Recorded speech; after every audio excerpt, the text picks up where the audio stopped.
Assalamualaikum warahmatullahi wabarakatuh.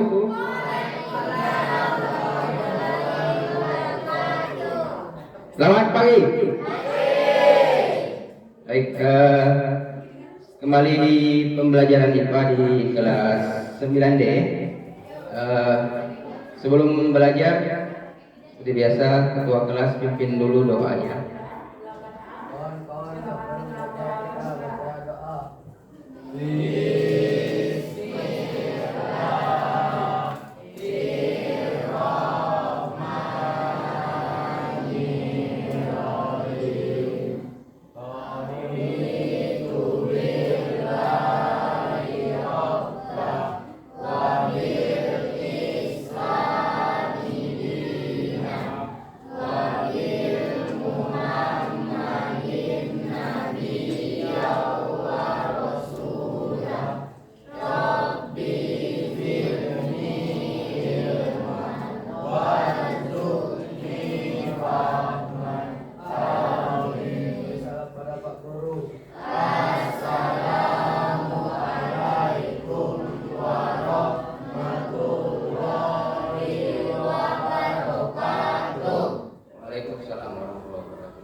Baik, minggu lalu kita sudah belajar IPA-nya sudah sampai ke sistem perkembangbiakan pada tumbuhan ya. Masih ingat kan kita sampai bunga terakhir sampai penyerbukan. Nah, hari ini kita akan lanjut materinya ke sistem perkembangbiakan pada hewan. Jadi hari ini pada pertemuan kali ini kita akan beberapa hal akan kita pelajari. Yang pertama nanti kita akan dapat mengolongkan hewan berdasarkan cara perkembangbiakannya. Mungkin di SD juga sudah belajar ya. Di SD belajar IPA dulu sudah belajar tentang cara-cara perkembangbiakan hewan. Kemudian yang kedua, nanti kita akan membedakan jenis perkembangbiakan hewan tersebut. Kemudian yang ketiga, kita juga dapat membedakan siklus hidup hewan. Jadi ada metamorfosis sempurna dan metamorfosis tidak sempurna. Sesuai dengan tujuan pembelajaran tadi, maka kita akan belajar 3 hal. Yang pertama tentang perkembangbiakan aseksual hewan, kemudian perkembangbiakan seksual hewan, dan yang ketiga metamorfosis. Maka masih ingat gak apa perbedaan antara aseksual dan seksual pada saat belajar pada tumbuhan? Ada yang ingat? Tapi yang ingat ke? Ingat? Kalau dia ingat ke? Bila dia ingat mana? Aseksual dengan seksual. Seksual itu kan berarti dia mengalami kawin ya, perkawinan. Kalau aseksual berarti dia tidak kawin. Itu perbedaannya lah. Baik, sampai sini kita pemanasan terlebih dahulu karena kelihatannya kalian semua ya. Kita pemanasan dulu. Oke, semuanya bangkit dulu. Kita akan senam. Sebentar, bangkit dulu dari kursinya. Kita akan senam.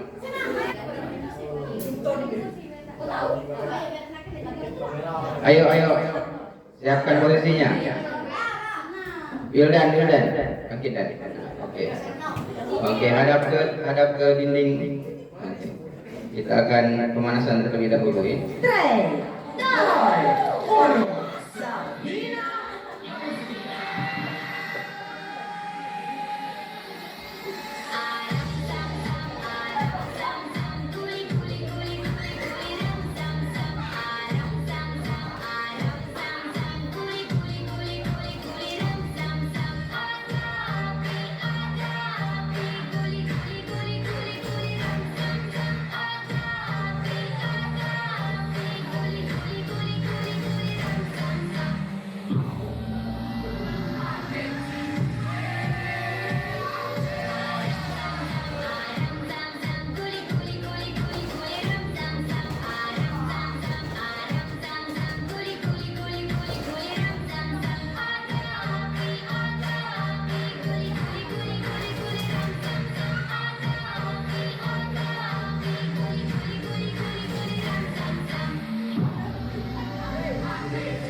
Oke, terima kasih banyak.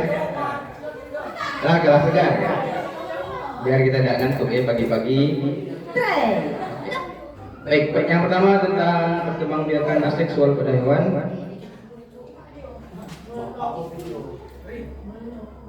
Nah, pada hewan itu ada 3 ya. Perhatikan, ada 3 perkembangbiakan aseksual. Ingat-ingat, ada 3. Yang pertama adalah tunas. Kemudian yang kedua ada fragmentasi. Kemudian yang ketiga ada parthenogenesis. Nah, yang pertama ada tunas. Benarkah hewan itu berkembang biak dengan tunas? Biasanya kan tunas itu pada tumbuhan ya, yang kita tahu. Kalau pada tumbuhan apa contohnya? Apa contoh saja tumbuhan yang berkembang biak dengan tunas?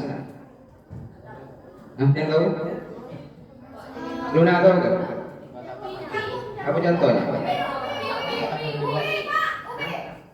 Biak dengan tunas.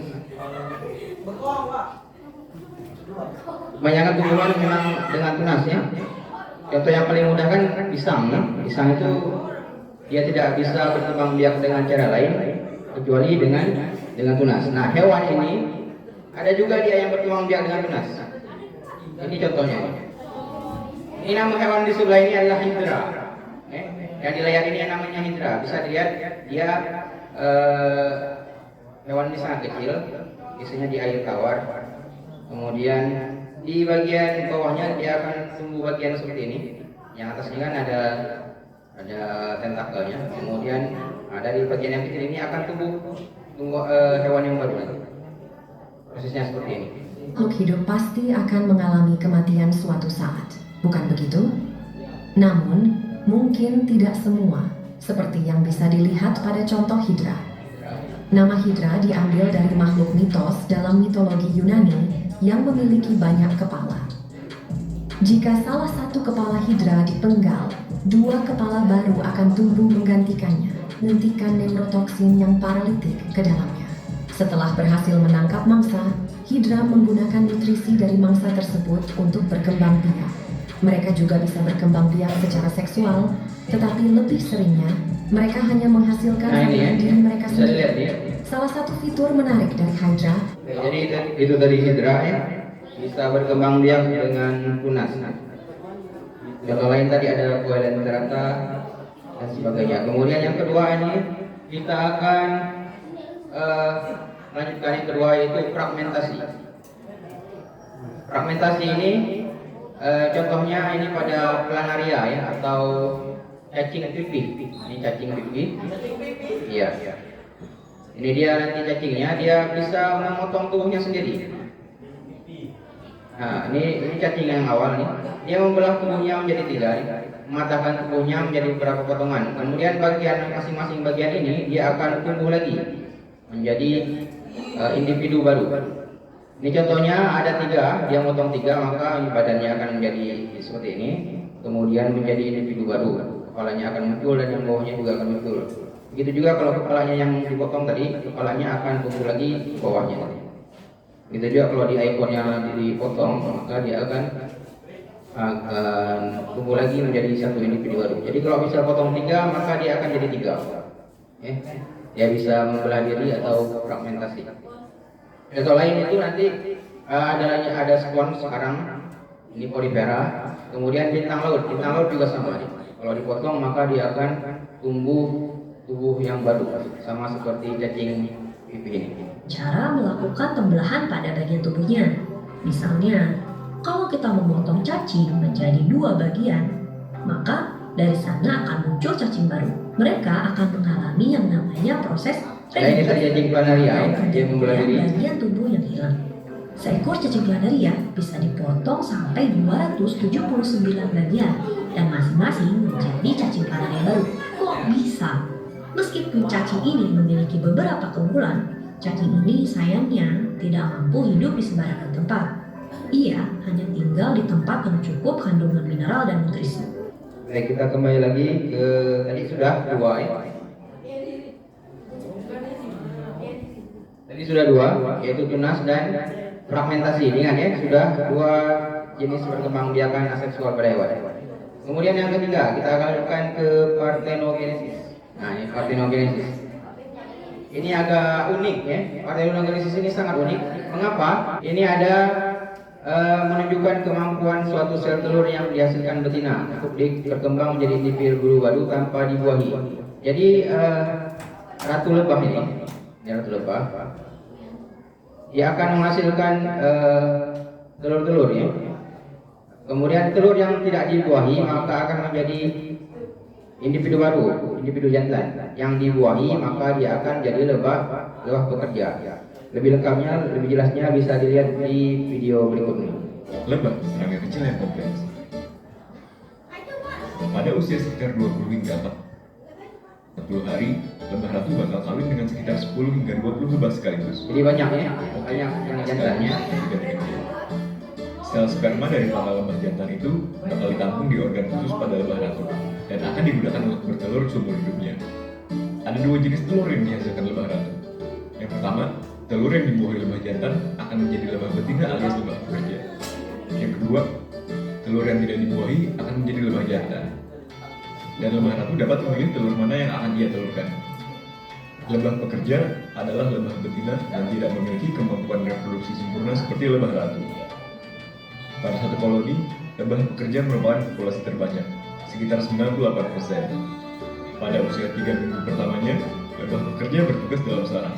Setelah usia lebih dari 3 minggu, lebah junior naik pangkat jadi lebah senior, yang tugas utamanya mencari nektar untuk diproduksi menjadi madu oleh lebah junior. Lebah ratu. Kalau di negara lebah, dia ini presidennya. Kerjanya tinggal nyuruh-nyuruh doang sama bertelur.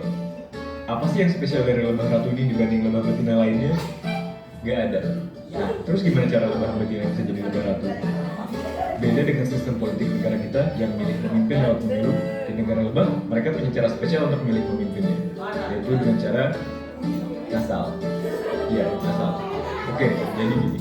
Ya perhatikan. Ada 3 situasi yang bikin warga negara lebah ini ngerasa perlu punya ratu baru. Yang pertama, rakyat lebah ngerasa ratu yang sekarang sudah tua dan sakit-sakitan. Yang kedua, ratu lebah hilang, entah kabur, diculik, atau nyasar. Yang ketiga, rakyat lebah pengen merdeka dan punya negara sendiri, sehingga pisah dari koloni yang sekarang. Terus kalau ada kejadian kayak gitu, para lebah pekerja bakal milih telur betina secara random buat dijadiin ratu mereka yang baru. Nah, telur itu lalu dipindahin ke sel khusus yang emang udah disiapin buat calon lebah ratu. Nah, di sini perbedaannya. Larva dari lebah ratu diberi makanan khusus, yaitu royal jelly, sehingga dapat tumbuh dengan cepat dan akhirnya menjadi ratu. Oke, mungkin kamu bertanya, terus kalau semua yang kerja itu betina, si lebah jantan pada ngapain? Cuma ada satu fungsi dari hidup lebah jantan, yaitu buat kawin dengan ratu. Asik, tunggu dulu. Lebah jantan yang berhasil kawin dengan ratu bakal langsung mati setelah selesai kawin.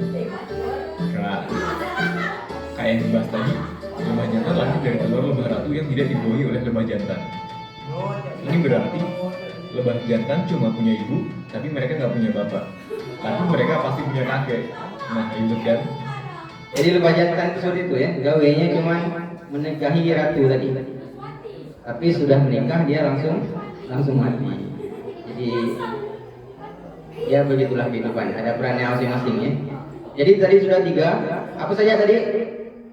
Perkembangbiakannya 3 tadi apa? Tunas, kemudian fragmentasi yang ketiga, parthenogenesis. Lanjut ke perkembangbiakan seksual pada hewan. Ini di SD mungkin sudah belajar ya. Perkembangbiakan seksual pada hewan itu ada 3, yaitu ovipar, vivipar, dan ovovivipar. Nah, ovipar ini dia bertelur saja. Artinya calon anak itu tumbuhnya di telur. Contohnya ayam ya. Kalau vivipar dia melahirkan sama kayak manusia. Jadi calon bayinya tumbuh di dalam perut induknya. Kalau telur kan di luar ya. Nah, yang ketiga ini agak unik, ovovivipar. Dia bertelur dan melahirkan. Nah, bertelur dulu baru melahirkan. Jadi di dalam perut induknya dia akan bertelur dulu. Nanti ketika waktunya sudah menetas, nah waktu dia menetas baru nanti keluar dari rahim induknya, gitu ya. Ovipar. Cara berkembangbiakan dengan bertelur. Embrionya berkembang di dalam telur. Contoh hewannya ada ikan, burung, katak, ayam, dan cicak. Vivipar itu berarti cara perkembangbiakan dengan melahirkan. Umumnya terjadi pada hewan mamalia atau hewan-hewan yang menyusui. Nah, sekarang yang ketiga atau yang terakhir yaitu metamorfosis. Oke, metamorfosis itu adalah proses perubahan bentuk tubuh pada tahap pertumbuhan dan perkembangan makhluk hidup.